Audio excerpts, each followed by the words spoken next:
Chers téléspectateurs du micro du pasteur Bobo, partout où vous êtes à travers le monde, nous sommes ici à Bruxelles, nous sommes à Haro de Saint-Genèse. Saint-Genèse et nous sommes avec l'apôtre Raymond Van de Put. Bonjour apôtre. Bonjour chers frères, bonjour aux téléspectateurs, soyez bénis. Ça fait longtemps qu'on ne vous ait plus vu. Ah, c'est parce que tu ne viens pas me rendre visite. Vous avez déménagé. Ah oui, j'ai déménagé, c'est vrai. C'est peut-être un peu plus compliqué maintenant d'arriver jusqu'ici, non? C'est pas trop compliqué, mais avant, vous étiez au centre, vraiment vers Bourgstall. Oui, mais là, le parking, ça devenait quasiment impossible. Ça devenait très compliqué. Et puis, l'église avait besoin d'espace. Et donc, on a décidé ensemble, l'église et moi-même, et mes employés, que nous voulons une place où il y a du parking, où il n'y a pas de trafic, où c'est facile à arriver. Et nous avons choisi donc de mettre nos bureaux ici, puisque nous sommes en collaboration avec ce bâtiment. Nous rappelons que vous êtes des responsables d'un grand réseau d'églises. Combien d'églises? Maintenant, il y en a une centaine. Mais apôtre, on voit des très beaux locaux maintenant. Oui, c'est pour moi, à mon avis, c'est nettement mieux qu'à Laken, place Boxtal, parce que d'abord on rentabilise un bâtiment qui était vide auparavant, donc maintenant on l'utilise. Il y a toute l'aile ici, il y a 1, 2, 3, 4, 5 bureaux qui sont à notre disponibilité et donc on les potentialise, on les utilise. Ça vaut la peine, il y a du parking, c'est en face de Christian Center, c'est connu. Il y a juste pour ceux qui n'ont pas de voiture, c'est un peu plus compliqué pour arriver. Il n'y a pas de métro qui arrive jusqu'ici, mais sinon, pour moi, c'est un endroit idéal. Où en sommes-nous avec le dossier fermeture des églises congolaises? Oh là, il y en a de plus en plus, il y a de plus en plus de demandes. Et il y a de plus en plus un désir de se légaliser, d'être administrativement en ordre. Et donc notre réseau permet ce genre de mise en ordre au niveau État belge. Et nous avons cette possibilité donc d'ouvrir aux différentes églises congolaises la reconnaissance. Et donc on a beaucoup de personnes qui désirent trouver cette reconnaissance, surtout s'ils ont envie de louer un local ou acheter un local, alors ils ont besoin d'attestation et nous sommes à même de les aider là-dedans aussi. Donc, vous aidez les églises, mais par rapport aux fermetures, ça progresse, ça s'est arrêté, il y a eu pression?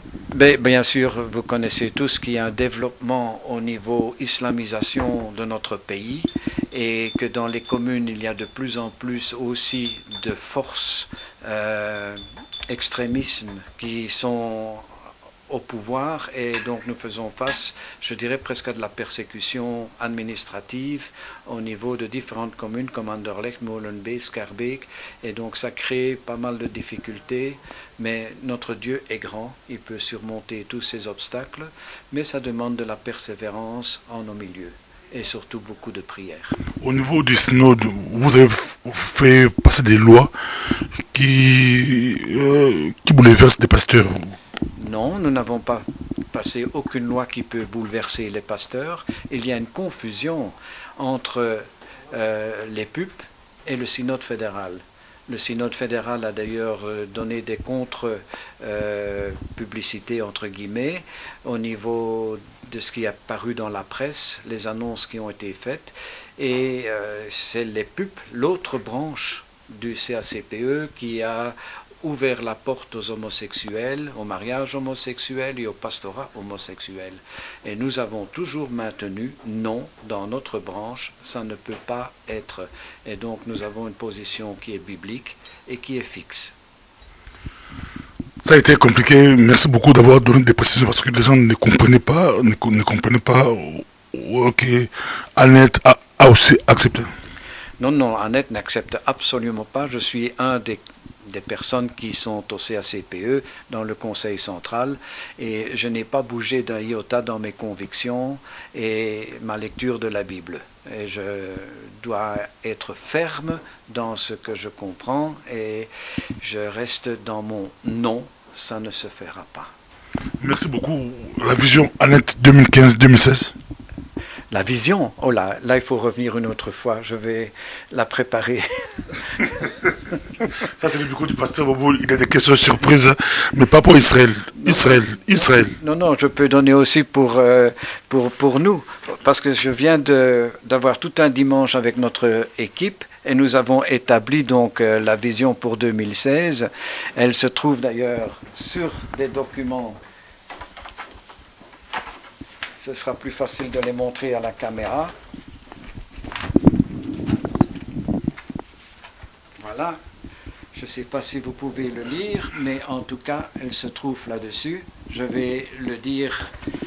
Connecter les leaders, les églises et les individus, promouvoir l'implantation de nouvelles églises, encourager des églises de ville, surmonter les barrières raciales, culturelles et de langue en Jésus-Christ, travailler l'unité dans le corps du Christ. C'est notre point pour 2016. On veut améliorer notre vision et l'amener dans la réalité. Pour l'instant. À quand les prochains voyages pour Israël? Alors pour Israël, nous avons eu justement dernièrement notre festival Shalom à la place d'Espagne. Ça a été un succès, le temps était magnifique, trop chaud même, mais nous avons pu encore une fois démontrer au monde que nous les évangéliques, nous sommes à côté d'Israël, à côté de nos amis juifs, et nous voulons le rester. Plus que jamais, dans les temps qui courent maintenant, démontrer que nous les chrétiens, nous sommes à côté d'eux. Merci beaucoup, apôtre. On va y revenir. Merci. Merci. Quand tu veux.